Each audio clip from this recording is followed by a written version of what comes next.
حق پر جان لٹانے والے باطل سے ٹکرانے والے ہیں،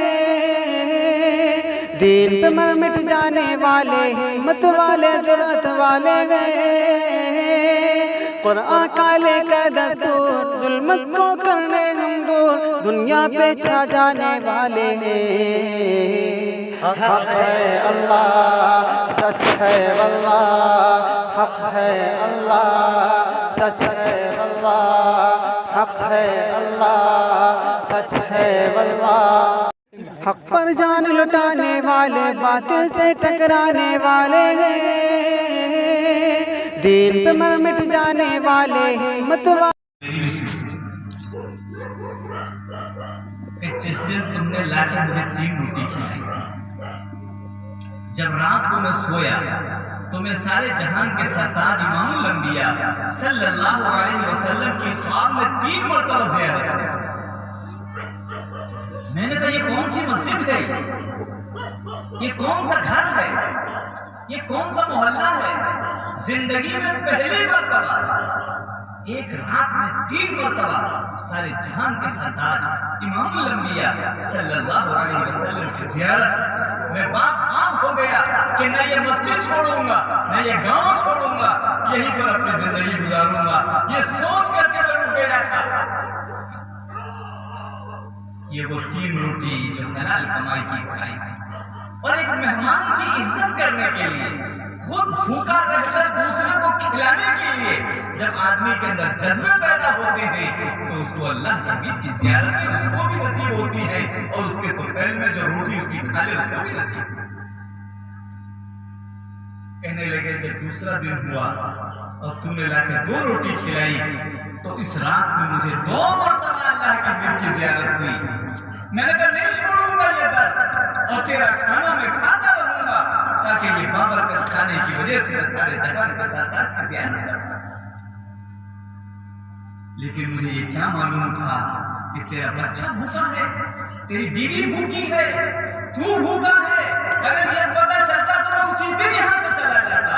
میرے دل کی جو کیفیت تھی وہ میں جانتا ہوں مجھے کیا مل رہا تھا، اور تیرے دل پہ کیا بیت رہی تھی یہ میں نہیں جانتا تھا، کہ تو صرف اللہ ہی جانتا تھا۔ جب کھانے والے کو 3 روٹی میں 3 مرتبہ زیارت ہو رہی ہے، وہ کھلانے والے کو کتنی زیارت ہوتی ہے؟ وہ کھلانے والا کتنی ترقی کرتا ہوگا، وہ اللہ کے کتنا قریب ہوگا، وہ اللہ کے حبیب کے کتنا قریب ہوگا۔ ذرا اندازہ لگاؤ، جو خود بھوکا رہتا ہے اور دوسروں کو کھلاتا ہے، اللہ اسے کہاں پہنچاتا ہے۔ اور جب ہمارا حال یہ ہو جائے کہ دوسروں کو بھوکا رہنے کی کوئی پرواہ نہ ہو، اور ہم یہ چاہیں کہ ہمارا پیٹ بھر جائے، دوسرا کھائے نہ کھائے، لڑکی کا باپ بھوکا رہے ہم سے کوئی مطلب نہیں، لڑکی بھوکی رہے ہم سے کوئی مطلب نہیں، مرے کے گھر میں تو کھانا ملے یا نہ ملے ہمیں کوئی مطلب نہیں، ہمیں تو کھانا پہلے پیٹ بھر کے مل جانا چاہیے۔ اس گھر سے اللہ کے حبیب کا طریقہ رخصت ہوا، بتاؤ وہاں اللہ کے حبیب کی محبتیں کہاں سے؟ میرے پیاروں، اس کا عہد کرنا کہ ہم باراتی بن کر اس گھر کے اندر کھانا کھانے کے لیے حملہ کریں جس گھر کے اندر اس وقت باپ اور لڑکی بھوکی ہو۔ ایسے حالات سے اپنے آپ کو بچاؤ، ولیمے کے کھانے کھایا کرو، لڑکی کے دروازوں پر یہ مانگے ہوئے کھانے مت کھائے۔ یہ تو ایسے دوسرا بھوکا ہے وہ کھا رہا، دوسرے کے پیٹ میں لقمہ نہیں جاتا اور وہ کھا رہا۔ کیا اس کا ارادہ کرتے ہیں؟ انشاءاللہ ہاتھ اٹھا کے بتائیں۔ انشاءاللہ ماشاءاللہ یہ تو مجمع اور یہ جلسہ بہت قیمتی ہے، جہاں پر ایک آدمی اللہ کے حبیب کی ایک ادا کو زندہ کرنے کے لیے ہاتھ اٹھا دے اور اس کا خیال کرے کہ سارے جہان کے سرتاج کا کیا حکم ہے۔ وہ وہاں پر تعداد نہیں دیکھی جاتی، وہاں پر دل کے یہ جذبے دیکھے جاتے ہیں۔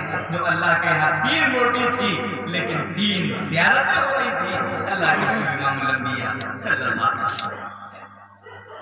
یہ اگر ہم نے ارادہ کر لیا تو انشاءاللہ، اور ایک کسی کے یہاں انتقال ہو تو محلے والوں کو چاہیے کہ اس کے یہاں کھانے کا انتظام کریں، اس کے گھر سے کھانا نہ کھائیں۔ جب تک اپنی آنکھوں سے ہم یہ نہ دیکھ لیں کہ یہ پیٹ بھر کے کھانا کھانے لگا ہے اور اس کا غم ہلکا ہو گیا ہے، اس سے پہلے اس نے یہاں ہاتھ نہ پھیلائیں کہ اپنا کھانا کھلاؤ۔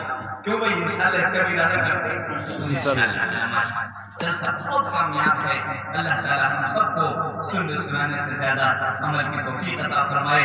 کیونکہ اگر ہم اور آگے بڑھے تو 1 بجے گا اور جا کے لوگ سوئیں گے تو پھر فجر کی نماز بھی بھول کر جائیں گے. تو کیا اللہ ملے گا اور کیا اللہ کا دین ملے گا؟ ہم کا تو مقصد ہونا چاہیے اللہ ہم کو ملے اور سارے جہان کا سرتاج ملے, سارے جہان کے امام کا طریقہ ملے گا تو اللہ کے حبیب ہم کو ملیں گے. اللہ انہی حوصلوں کے ساتھ, انہی ہمتوں کے ساتھ ہم کو جینا نصیب فرمائے اور انہی ہمتوں کے ساتھ ہم کو مرنا نصیب فرمائے. وآخر دعوانا ان الحمد للہ رب العالمین. دعا